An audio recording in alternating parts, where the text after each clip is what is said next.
इस बारे में हम लगातार आपको बताते रहेंगे, आप इस बारे में हम लगातार आपको जानकारियां देते रहेंगे। लेकिन कुछ और बड़ी खबरें, देश विकास की राह पर आगे बढ़ने के लिए तैयार है। नई सरकार से जहां लोगों में अनगिनत उम्मीदें जगी हैं, तो वही सोच में भी वो पॉजिटिविटी झलक रही है। लेकिन विकास की दौड़ में अगर सबसे बड़ी कोई चुनौती है तो वो है स्किल्ड मैन पावर की, यानी कि हर काम के लिए सक्षम और कुशल लोगों की।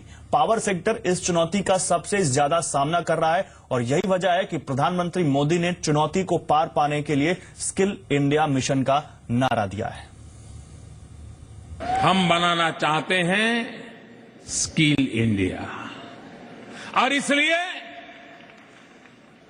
स्किल डेवलपमेंट को हम प्राथमिकता देना चाहते हैं।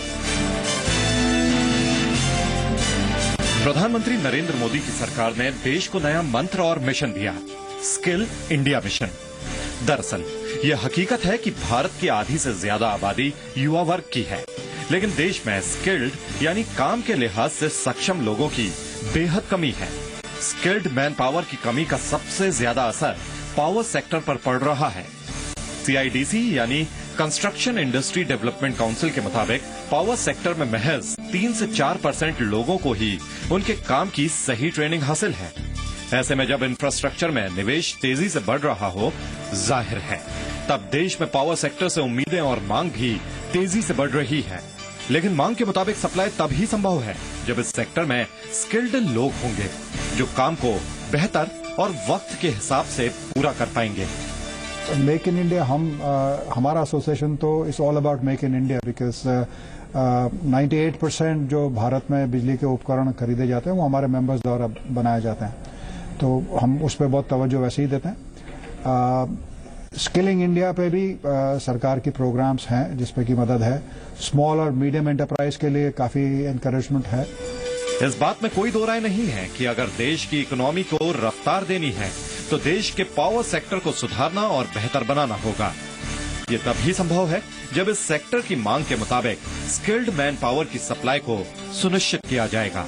आंकड़ों के मुताबिक अगले 7 साल में अकेले पावर सेक्टर में करीब 1,50,000 स्किल्ड मैन पावर की जरूरत है। इलेक्ट्रिक पावर सर्वे के मुताबिक साल 2031-2032 में देश की एनर्जी जरूरत 37,10,083 MUs होगी, जो कि 2011-2012 की मांग 9,36,589 MUs से कई गुना है। देश में प्रति व्यक्ति एनर्जी की खपत साल 2011-2012 में 879 kWh थी, जो दुनिया भर में औसतन प्रति व्यक्ति एनर्जी खपत 2300 kWh से काफी कम है। आंकड़ों से जाहिर होता है कि आने वाले वक्त में एक और जहां पावर सेक्टर में निवेश से लेकर सप्लाई तक में जबरदस्त इजाफा होगा, तो वहीं इस सेक्टर में स्किल्ड मैन पावर के लिए भी कई कदम उठाने होंगे। ईमा ने अपने आप को स्किल इंडिया से हम जुड़े हुए हैं बहुत बड़े तादाद में। We are also in the power sector, हमारी खुद की एक स्कीम हम लॉन्च किए अलॉन्ग विद मिनिस्ट्री।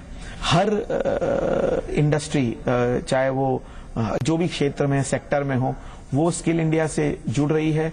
हमने हमारे कई कंपनीज अपने लेवल पे ट्रेनिंग इम्पार्ट करना चालू कर दिए हैं, and it is a part of the scheme and we are very enthused. I think Skill India is one of the very important features of one of the programs this government has started. प्रधानमंत्री मोदी के mission और sector की मांग को देखते हुए industry ने power sector skill council का गठन भी किया है, जिसका मकसद इस सेक्टर की मांग के मुताबिक लोगों को ट्रेनिंग देकर स्किल्ड मैन पावर की मांग को पूरा करना है। लेकिन ये तो महज शुरुआत है और सफर लंबा है। मोदी का मिशन और पावर सेक्टर के दिग्गजों के मजबूत इरादे जरूर हर चुनौती का सामना कर इंडिया शाइनिंग की नई कहानी लिखेंगे। ब्यूरो रिपोर्ट, जी मीडिया, दिल्ली। फिलहाल यहाँ एक छोटे से ब्रेक के लिए रुक रहे हैं, तुरंत लौटते हैं।